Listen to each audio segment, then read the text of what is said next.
प्यारे बच्चों, आज कक्षा 11 भौतिक विज्ञान में हम लोग गति के तीसरे समीकरण का निगमन देखेंगे। आप लोगों ने इसके पहले वाले वीडियो में गति के दूसरे और गति के पहले समीकरण का निगमन देखा था। आज हम लोगों को गति के तीसरे समीकरण का निगमन करना है। हम इसमें भी सबसे पहले मानने का कार्य करेंगे और ये मान लेंगे कि माना कोई वस्तु u प्रारंभिक वेग से अपनी गति प्रारंभ करता है तथा a त्वरण के कारण t समय पश्चात वह यश दूरी तय करने के बाद अपना अंतिम वेग भी प्राप्त कर लेता है, तो हम इसमें प्रूफ करते समय यहाँ लिखेंगे वी नो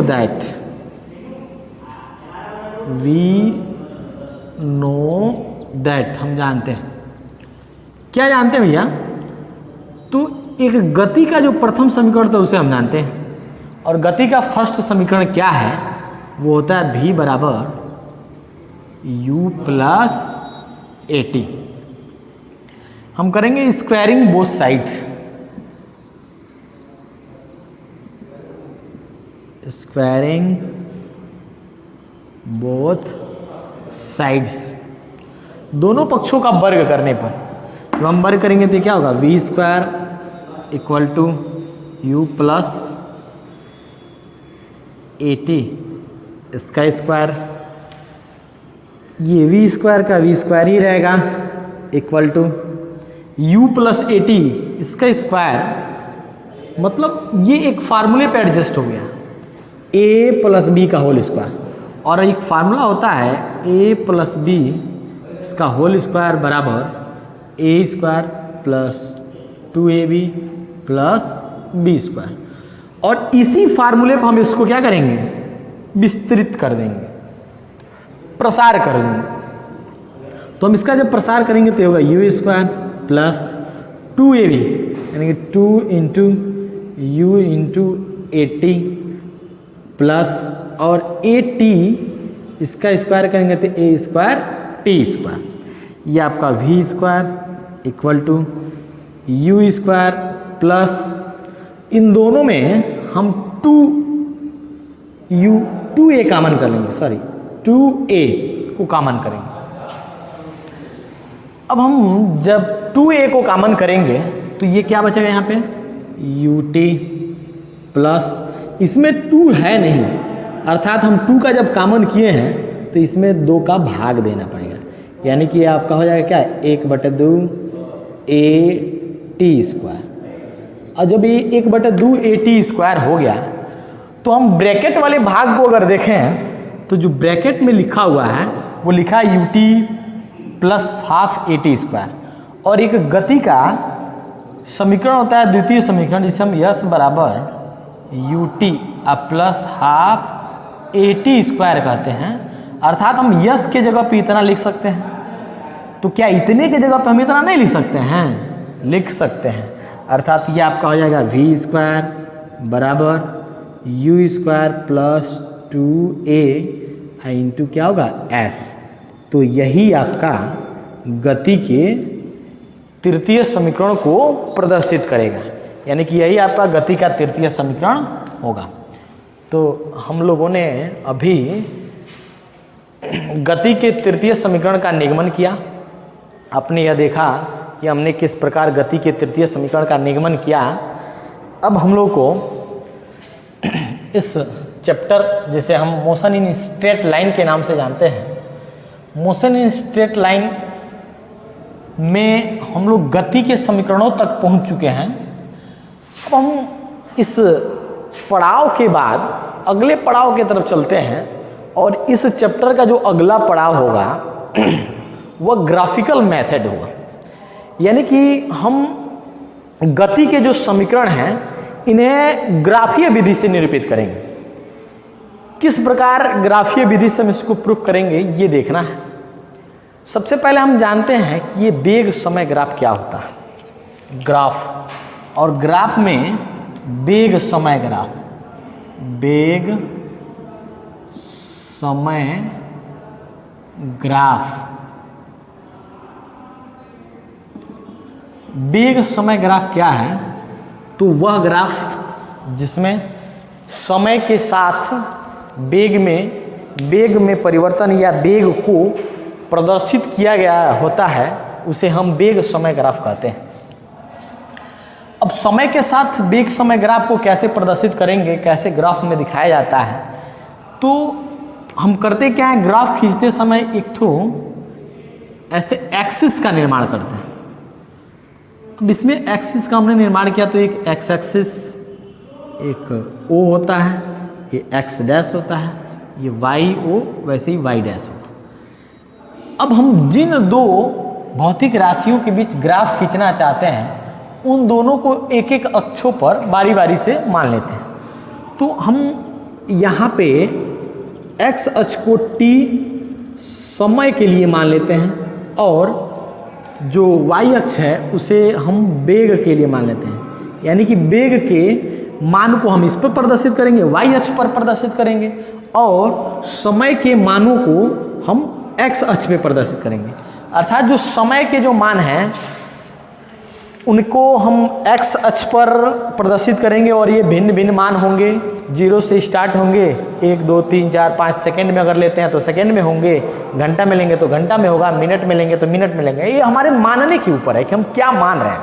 ठीक वैसे ही वेग को हम क्या लेंगे, मीटर प्रति सेकेंड में ले सकते हैं, मिनट प्रति सेकेंड में ले सकते हैं, यानी कि जो भी मात्रा है उसमें हम ले करके और इनके मानों को हम क्रमशः बढ़ते हुए इसमें दिखा सकते हैं।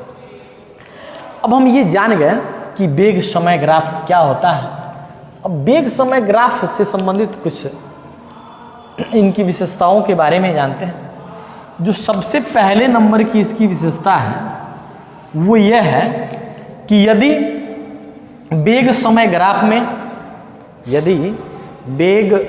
ग्राफ में कोई लाइन समय के साथ न्यून कोण बनाती है, समय के साथ न्यून कोण बनाती है, तो वेग के धनात्मक मान को प्रदर्शित करेगी। यानी कि जब आप न्यून कोण का लाइन खींचते हैं तो वह किसको प्रदर्शित करता है? तो वेग के धनात्मक स्थिति को प्रदर्शित करता है।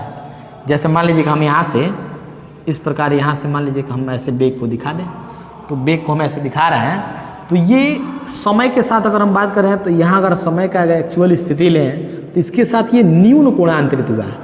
न्यून कोण का मतलब 90 अंश से कम का कोण।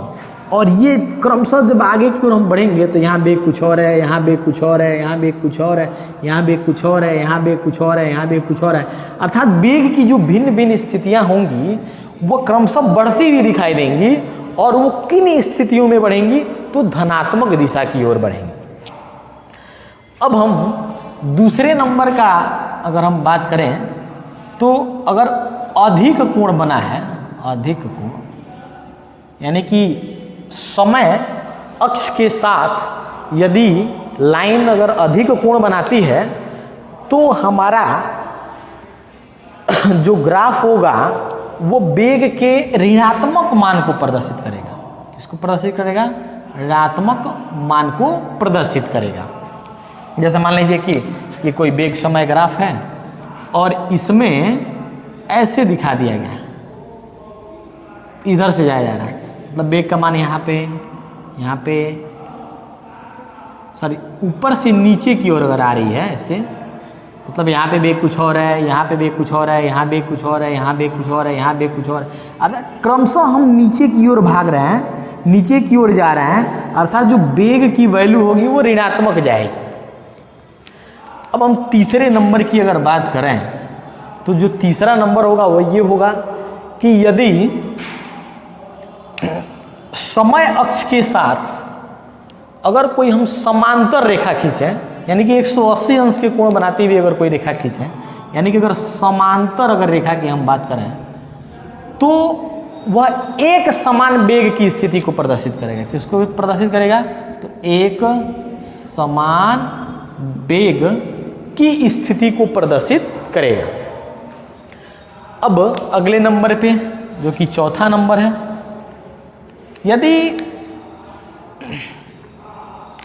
किसी वेग समय ग्राफ में अगर कोई लाइन तिरछा न्यून कोण बनाते हुए खींचा गया है या अधिक कोण बनाते हुए तिरछा खींचा गया है, इस प्रकार, जैसे मान लीजिए कि इस तरह से ऐसे, तो वो लाइन, उसका जो ढाल होगा वो उसको, उसकी त्वरण को प्रदर्शित करेगा, और जो त्वरण होगा वो धनात्मक होगा और ऋणात्मक दोनों हो सकता है। यदि न्यून कोण है तो धनात्मक के लिए होगा, और यदि अधिक कोण है तो वो ऋणात्मक को प्रदर्शित करेगा।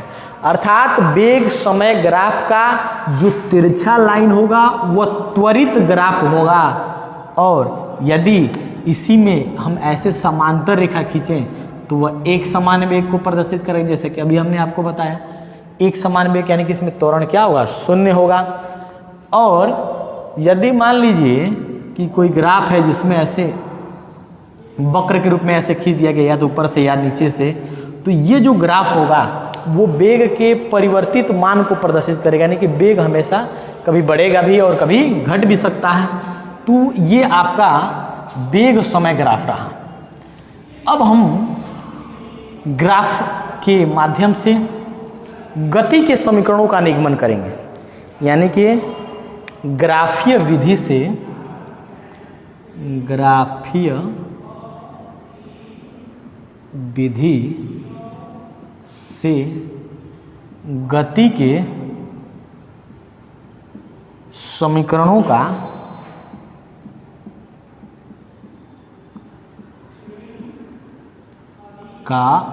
निगमन।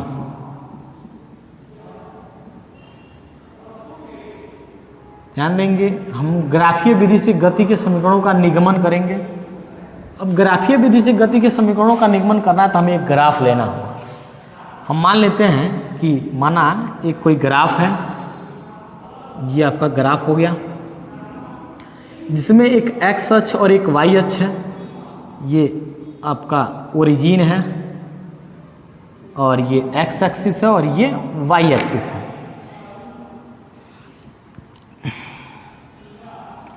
और इसमें जो एक्स अक्ष है वो समय t के लिए प्रदर्शित किया गया, समय के लिए प्रदर्शित किया गया है, और जो y अक्ष है वो वेग, और इसे हम भी समझ सकते हैं, के लिए प्रदर्शित किया गया।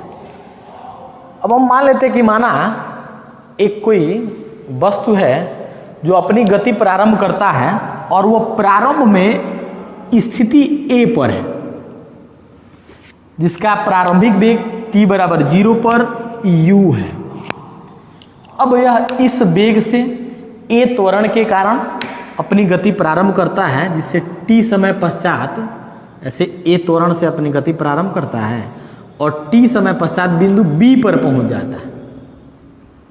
ठीक, अब इसमें हम इसको आगे की तरफ बढ़ा देंगे और इससे एक इस पे लंब डाल देंगे। ये B पर पहुंच गया तो A B C, और इससे हम इसको मिला देंगे तो ये क्या आ जाएगा, D हो गया। और अंतिम वेग इसका भी प्राप्त हो जाता है, तथा इसने उस दौरान S दूरी तय किया और समय T लगा। अब हम गति के प्रथम समीकरण का इसमें निगमन करते हैं, यानी कि यहाँ लिखेंगे प्रथम समीकरण का हम निगमन करेंगे। और जब प्रथम समीकरण का निगमन करना चाहते हैं तो हम इसमें गति की ढाल को निकालेंगे, अर्थात त्वरण हमें निकालना है। हम जानते हैं कि जो गति का प्रथम समीकरण होता है वो त्वरण को मुख्यतः त्वरण के द्वारा सिद्ध किया जाता है, अर्थात हम त्वरण A का मान निकालेंगे। और ग्राफ के द्वारा त्वरण ज्ञात करने का मतलब ग्राफ का ढाल ज्ञात करते हैं, और इस बीच का जो ढाल है इसको हम ज्ञात करेंगे। अब ढाल ज्ञात करने का मतलब यहाँ का जो एंगल है उसका हम tan ले लेंगे। जब tan लेंगे तो होगा tan, अगर मान लीजिए कि ये थीटा है तो tan थीटा, और tan थीटा बराबर क्या होता है, लंब बटे आधार। और इसमें लंब क्या है, तो यहाँ से लेकर यहाँ तक यानी कि BC, यानी कि हम यहाँ दिखाएंगे क्या, BC। अपान आधार क्या होगा तो AC, तो ये क्या हो जाएगा AC। अब हम इसमें BC का मान देखेंगे क्या होगा, तो B से C तक हमें चाहिए। तो चूंकि ये यहाँ से लेकर यहाँ तक ध्यान देंगे, ये पूरा यहाँ से लेकर यहाँ तक क्या है U है, तो यह भी क्या होगा यहाँ से लेकर यहाँ तक U होगा, और ये यहाँ तक भी है, अर्थात ये पूरी की पूरी वैल्यू किसकी होगी V की होगी। और हमें ज्ञात क्या करना है तो BC निकालना है। तो BC के जगह पे हम दिखा सकते हैं, अगर मान लीजिए कि O है, इसको हम M ले लें, तो हम दिखा सकते हैं BM हम माइनस क्या तो CM, यानी कि हम दिखा सकते हैं क्या BM यानी कि पूरा माइनस CM, तो ये क्या हो जाएगा CM अपान AC। और AC मतलब यहाँ से लेकर यहाँ तक और यहाँ से लेकर यहाँ तक जो वैल्यू है वो क्या है T है, तो यह भी क्या होगी T होगी। अर्थात हम इसमें अब AC को AC ही रहने देते हैं। अब ये AC हो गया। अब इनके मानों को हम इसमें रखें, तो त्वरण को A से, ठीक, BM पूरा कितना है तो BM आपका V है, अब माइनस U अपान T अपान 1 कर दीजिए। अब इसमें हम क्या लिखाएंगे AT बराबर हो जाएगा V माइनस U। अब यहाँ से V माइनस U बराबर होगा आपका AT, इसलिए V बराबर क्या हो जाएगा U प्लस AT, और यही आपका गति का प्रथम समीकरण है। यानी कि हम लिख देंगे कि यही गति का प्रथम समीकरण है। तो गति का प्रथम समीकरण हम लोगों ने देखा कि गति का प्रथम समीकरण कैसे प्राप्त होता है। प्यारे बच्चों, गति के प्रथम समीकरणों को निगमन करने के लिए आपको त्वरण का मान निकालना होगा ग्राफ के माध्यम से, और जब त्वरण ज्ञात करना है तो आपको उसके ग्राफ का ढाल ज्ञात कर लेना है, और ढाल ज्ञात करेंगे मतलब यहाँ का कोण जो होगा उसका हम tan ले लेंगे, और tan लेने के बाद से जो वैल्यू होगी लंब बटे आधार, यानी कि लंब हम BC ले लिए, आधार A से ले लिया, उसके बाद से हमने इसको निगमित कर लिया। अब हम गति के द्वितीय समीकरण पे चलते हैं। गति का द्वितीय समीकरण यानी कि second equation of motion, second equation of motion, गति का द्वितीय समीकरण, गति का दूसरा समीकरण। गति का दूसरा समीकरण क्या है, इसको प्राप्त करना है। तो गति का जो द्वितीय समीकरण होता है वो दूरी के लिए होता है, s के लिए, और वेग समय ग्राफ में जब हमें दूरी ज्ञात करना होता है तो हम ग्राफ द्वारा जो निर्मित आकृति होती है उसका हम क्षेत्रफल ज्ञात कर लेते हैं। अर्थात जो ग्राफ है हम देख क्या रहे हैं वो 0 से स्टार्ट है, A से B पर से समाप्त हो जा रहा है। अर्थात हमें अगर दूरी ज्ञात करना है, यानी कि ग्राफ यश का मान निकालना है, यानी कि टोटल दूरी, तो दूरी के लिए हम दिखा क्या सकते हैं भाई, तो हम दूरी के लिए दिखा सकते हैं, या हम विस्थापन भी कह सकते हैं इसको, यानी कि हम ऐसे दिखा दें विस्थापन, तो विस्थापन बराबर हो जाएगा कि ग्राफ द्वारा निर्मित समलंब, और क्या है समलंब, तो है ABMO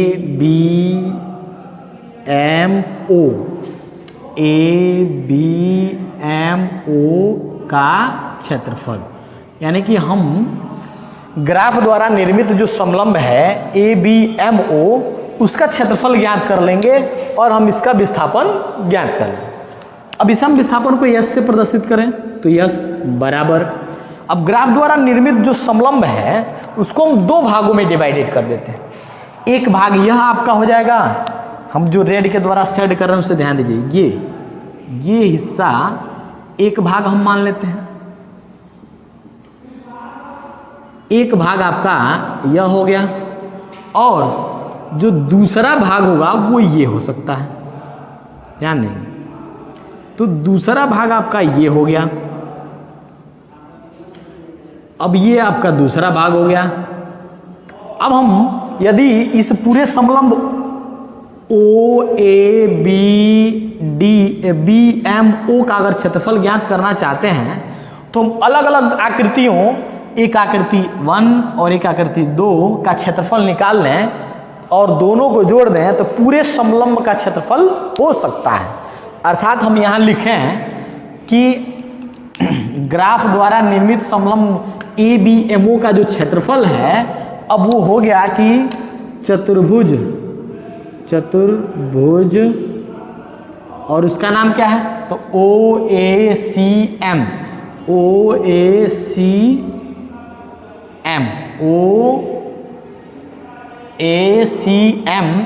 का क्षेत्रफल, अब प्लस त्रिभुज, क्या है त्रिभुज, तो त्रिभुज आपका है ए बी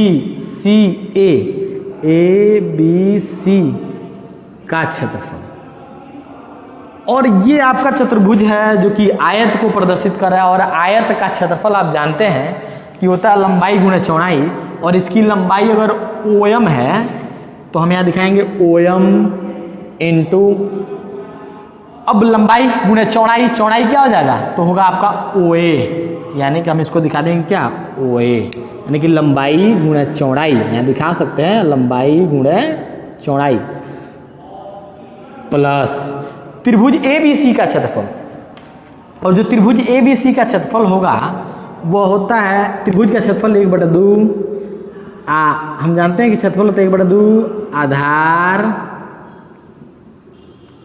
गुणा ऊंचाई, ठीक।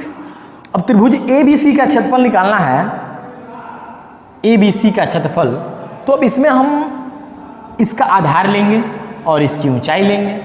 तो अगर हम इसके आधार को बी सी ले लें और इसकी ऊंचाई को हम ए सी ले लें, या कुछ भी ले सकते हैं, इसको आधार ले सकते हैं, इसको ऊंचाई ले सकते हैं, यानी कि आधार के जगह पर हम अगर ए सी लें इंटू, तो ऊंचाई आपको क्या लेना होगा, बी सी को लेना होगा गुणे बी सी। अब सबके मानों को हम इसमें रखेंगे।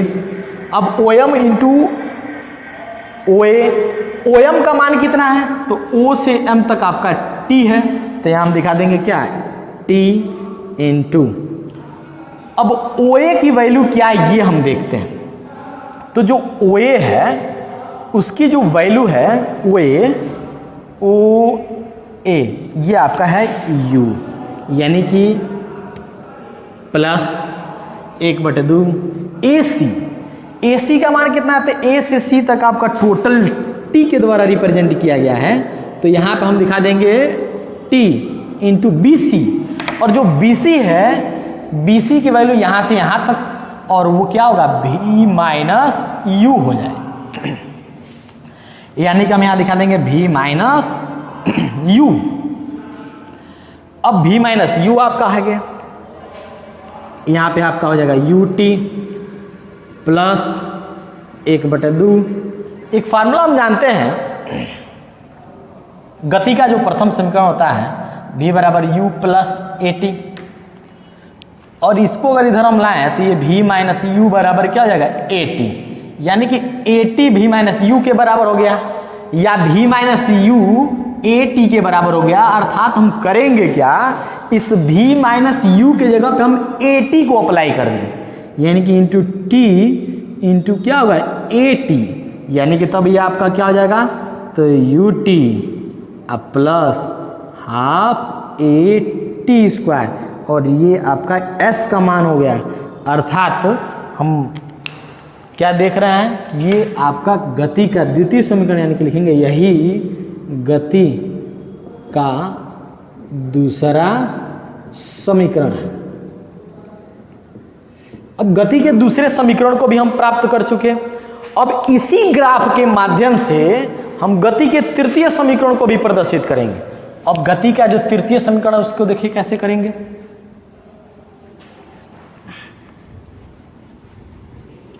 यानी कि आपका गति का तृतीय समीकरण, थर्ड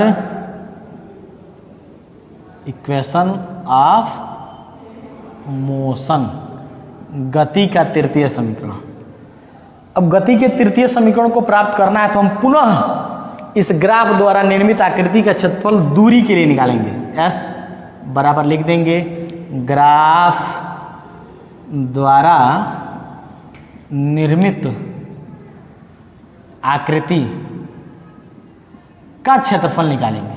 अब ग्राफ द्वारा निर्मित आकृति का जो क्षेत्रफल होगा S के लिए, जो दूरी के लिए होगा, अब हम देख क्या ना कि ये एक समलंब है तो इसके क्षेत्रफल को हम दूसरे तरीके से, समलंब के तरीके से निकालेंगे।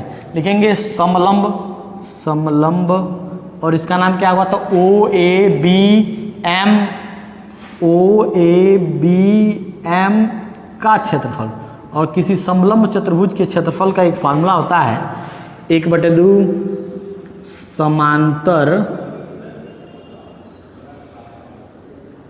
भुजाओं का योग गुणा ऊंचाई। अब इसमें हम 1/2 गुणे समांतर भुजाओं का योग। अब समांतर भुजाएं क्या क्या है ये ध्यान दीजिए। तो इस समलंब में जो कि ये दिखाई दे रहा है आपका, इसमें समांतर भुजाएं क्या क्या है? तो ये भुजा इस भुजा के समांतर है। तो समांतर भुजाएं क्या क्या होंगी भाई? तो होंगी OA प्लस BM हो गया समांतर भुजाओं का योग गुणा ऊंचाई, और जो इसकी ऊंचाई होगी वो क्या हो जाएगी? तब हो जाएगी OM के द्वारा प्रदर्शित होगी। अब इनके मानों को हम रखें 1/2 इंटू OM का जो मान है वो देखेंगे क्या को, OM का जो OA का जो वैल्यू है वो U है, प्लस BM का मान क्या है? V है, इंटू OM का जो मान है वो क्या है? T है। ठीक, अब एक फार्मूला हम जानते हैं, देखिए V बराबर U प्लस AT, तो यहाँ से V माइनस U बराबर क्या होगा? AT। तो यहाँ से T बराबर क्या हो जाएगा? तो V minus U upon A होगा। क्या होगा T का मान? V minus U upon A। तो अब हम T का मान इसमें रख देंगे V minus U upon A, यानी कि तब S बराबर आपका हो जाएगा 1/2 U plus V into V minus U upon A। ठीक है, तो S बराबर आपका क्या हो जाएगा? तो V देखिएगा, ये V प्लस U है, V माइनस U है, यानी कि क्या हो जाएगा?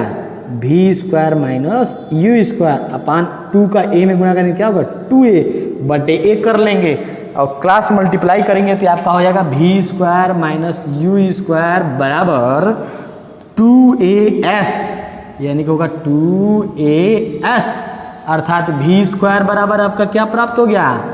U² plus 2AS। और यही गति का तृतीय समीकरण है। यही गति का तृतीय समीकरण है। तो प्यारे बच्चों, आज के लिए बस इतना ही। धन्यवाद।